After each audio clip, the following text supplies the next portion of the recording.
What just happened right there is something that can happen to every single one of us, and you need to be prepared for it. So we're going to talk about why you need to flip your kayak. Well, I saw this video on YouTube, and I'm going to put a link to the full video down there to the channel that aired this originally. Very impactful video, a lot of good information there. I'm not going to rehash the whole thing, but if you want to watch the full video of this guy flipping his kayak and what happened in the aftermath, click the link in the description. What I want to talk about is why it's important for you to get out there and know the limits of your kayak, flip your kayak. No, I don't mean load it up with fishing gear like that guy was and go fishing and flip it in cold water. I don't mean that at all.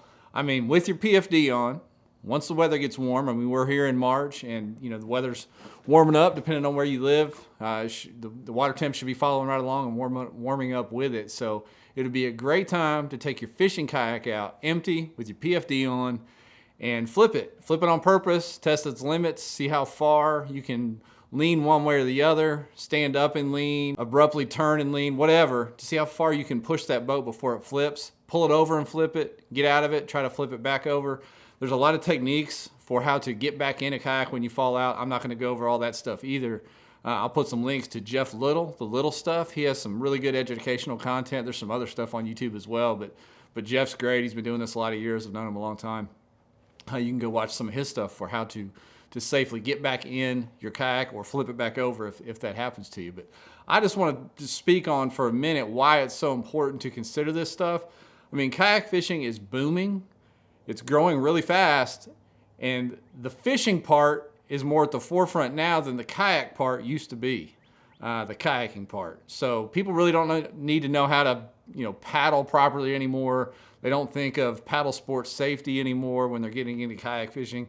They're just anglers, a lot of times coming from a bass boat or wherever, trying to get into fishing from a kayak, and they just kind of take for granted the fact that these big old modern day kayaks won't flip and they're not going to fall out or anything like that. But I fish with Old Town. I'm on the Old Town fishing team, and I've got some of the most stable kayaks in the market available to me. And thankfully, I've been doing this a long time, and I know my limits. I know how to keep my center of gravity and things like that. But even these very stable kayaks, and even me with my experience, these can flip. You get broadside with some big waves or in the wind or hit an obstruction and you're not paying attention and let your center of gravity get off to the side of the boat, you can get yourself in trouble and get out of your boat. So it's important that all of you, especially you new anglers, I'm talking to you guys that have never, or experienced anglers that haven't really taken the time to learn this, get out there and mess around with that kayak with nothing in it. Learn what it takes to get back in. Learn how far you can push the limits before that boat flips over on its head. I mean, even the most stable kayak can turtle on you. And with all the expensive gear we have now, all the expensive electronics, batteries, everything else, you don't want to flip that and have a yard sale and lose all your stuff and have to start from scratch. But most importantly, you don't want to get out in a dangerous situation and fall out of that boat in cold water or in bad weather. I'm going to Lake Guntersville this week.